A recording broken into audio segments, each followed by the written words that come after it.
თითოეულ ობიექტზე ყოველთვის გიწევდა არა მარტო გერმანელთან ურთიერთობა, არამედ ტურისტებთან, იყვნენ ინგლისელები, ამერიკელებიც შევხვედრიან, ასევე ჩვენი მეზობელი ქვეყნებიც.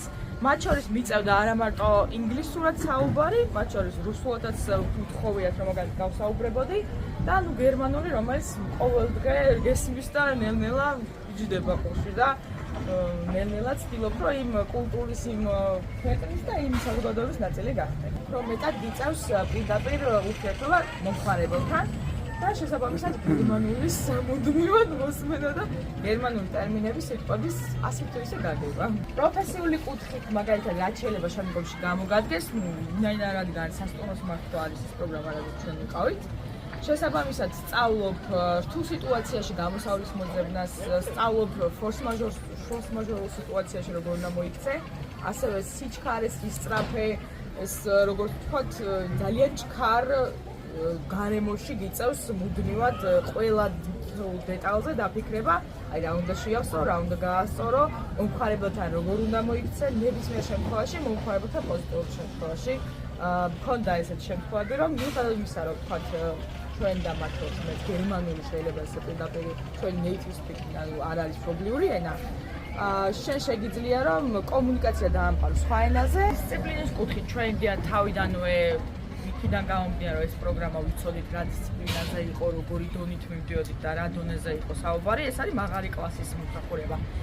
ამიტომ მაქსიმალურად ჩვენ თვითონ დისციპლინირებულები ვიყავით და ყოველთვის ვაყენებდით მომხმარებლის ინტერესებს წინ.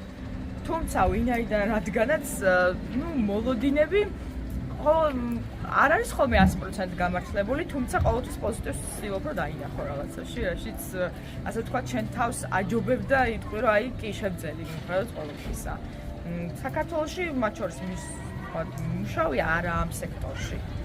და აქ ასევე არ არის მარტო გერმანელებთან კონტაქტი სამუშაო პროცესში. აქ არის ძალიან ბევრი ჩამოსული სხვა ქვეყნებიდან და შენ გიწევს მუდმივად სხვა ქვეყნის წარმომადგენლებთან ლავირება. ასე რომ ესეც ერთგვარი გამოწვევა შენს, დიდი ერთგვარი გამოწვევა. ასე რომ